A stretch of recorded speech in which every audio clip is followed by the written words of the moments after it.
सरकार है 10 साल से बीजेपी की सरकार। उस सरकार ने 2014 में जब चुनाव हुए तो क्या बातें बोली थी, क्या वादे किए थे, और इन 10 सालों में जनता मतदाता का अधिकार है, जिम्मेदारी है कि आप रिपोर्ट कार्ड मांगो। ये 10 साल में आपने क्या कहा और क्या किया। महंगाई कम करने की बात करी, किसान की आमदनी दुगनी करने की बात करी, काला धन समाप्त करने की बात करी, भ्रष्टाचार समाप्त करने की बात करी। ये सब 10 साल पहले की बात है। और अभी बीजेपी क्या बोल रही है, अमृत काल चल रहा है, 2047 तक हम देश को विकसित कर देंगे। वो 24, 26, 30, 35, 2047 सीधे, ताकि वो पूछे नहीं तो तुमने 10 साल में क्या किया। 2 बार सरकार बनाई, पूरे बहुमत की सरकार बनी देश में, और बहुत लंबे समय के बाद बिना गठबंधन की पूर्ण बहुमत की सरकार बनी, और सरकार में जनता ने बनाई। उस जनादेश को हमने स्वीकार किया। राजस्थान में 2 बार चुनाव हुए, दोनों बार हम एक भी सीट नहीं जीत पाए। हमने जनता के आदेश को स्वीकार किया। लेकिन जो सरकार बनी है उसने 10 सालों में प्रदेश के लिए क्या किया। तो सांसद चुनकर गए 25 के 25 राजस्थान से, उन्होंने प्रदेश के लिए क्या किया। अभी विधानसभा के चुनाव हुए, हम सरकार नहीं बना पाए। उस बात का दुख हमें, हर बार राजस्थान में सरकार बनती है और फिर हम हार जाते हैं। 30 साल हो गए, चुनाव जीतो, सरकार बने, फिर हम 5 साल बाद हार जाते हैं। और ऐसा नहीं है कि कांग्रेस की सरकारें बाकी राज्यों में दोबारा बनती नहीं। दिल्ली में शीला जी मुख्यमंत्री थी तो लगातार 3 बार कांग्रेस सरकार बनी। असम के मुख्यमंत्री गोगोई साहब थे, लगातार 15 साल तक मुख्यमंत्री रहे। राजशेखर रेड्डी आंध्र प्रदेश के मुख्यमंत्री थे, लगातार 2 बार जीते। हुड्डा साहब हरियाणा में 2 बार जीते। तो ऐसा नहीं है कि कांग्रेस सरकार दोबारा नहीं बन पाती, लेकिन बदकिस्मती से राजस्थान में हम लोग सरकार द्वारा रिपीट नहीं कर पाते। बहुत कोशिश हम लोगों ने करी, तो मैं आप लोगों का धन्यवाद देना चाहता हूं कि इस बार चुनाव में जो हार जीत का अंतर था वोट प्रतिशत का, वो 1 या 2% ज्यादा नहीं था। हम पहले हारते थे तो कभी 20, 21, कभी 50, 55, इस बार हम 70, 71 विधायक जीत कर गए, लेकिन सरकार नहीं बना पाया।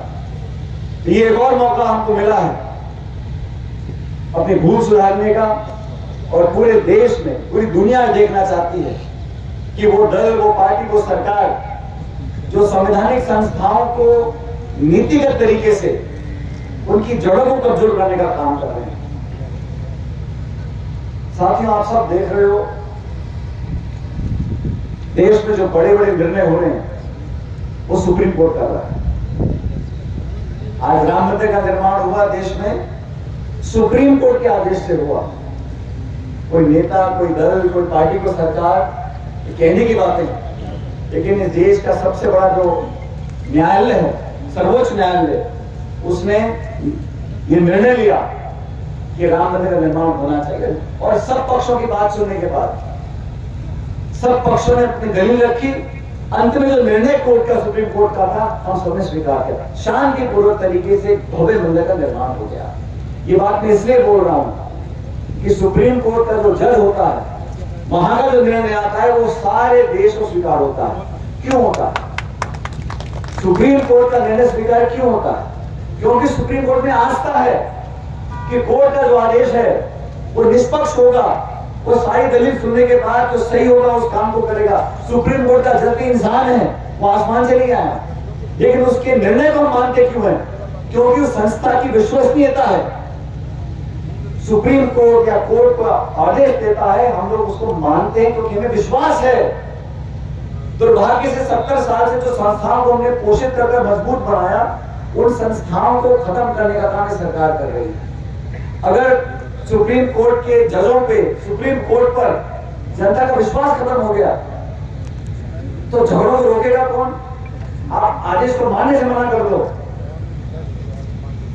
तो क्या हालत देश में होंगे? संस्थाओं को कमजोर करने का परिणाम यह होता है कि जनता बातों को मानती नहीं है। अगर संस्था पारदर्शी नहीं है, संस्था विश्वसनीय नहीं है, चयन प्रक्रिया में संदिग्ध है, तो कौन मानेगा? निर्वाचन आयोग है, कोर्ट कचहरी है, ये संस्थाएं हम लोगों ने बनाई। अलग अलग सरकारें रही, गैर कांग्रेस सरकार भी रही, लेकिन किसी सरकार ने 10 सालों तक संस्थाओं को कमजोर करने का काम नहीं किया। नारा देती है बीजेपी 300 पार, 400 पार, 500 पार, 600 पार, उनका कोई रोकने वाला नहीं। अब तुम 400 पहली पार कर लिए तो चुनाव क्यों करा रहे हो? और तुम 400 जीत रहे हो तो हमारे नेता ने क्यों ले जा रहे हो कांग्रेस के तोड़ तोड़ के? तुम्हारे कितने नेता हैं तो तुम और की पार्टी को तोड़ के नेता क्यों ले जा रहे हो? जैसा तुम वैसा खींच रहे। अंदर वो समझ गए किसान परेशान, दलित, आदिवासी, पिछड़ा, महिला, नौजवान 10 साल से ऊब गए। वही भाषण, वही इश्तिहार, वही टेलीविजन, वही होर्डिंग, वही पोस्टर। लोग बदलाव चाहते हैं। पूरे प्रदेश में आज एक बदलाव का माहौल है। पूरे प्रदेश में घूमा हूं, जोधपुर, बाड़मेर, अलवर, दौसा, माधोपुर, जयपुर, झुंझुनू, चूरू, सीकर, हर जगह सब लोग बदलाव चाहते हैं। बदलाव होगा। 4 जून से परिणाम आएंगे।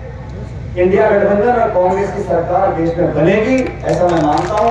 दुनिया चाहती है, देश चाहता है, मतदाता चाहते हैं। अब कांग्रेस प्रमुख विपक्षी दल है। इस सरकार का रवैया देखो आप।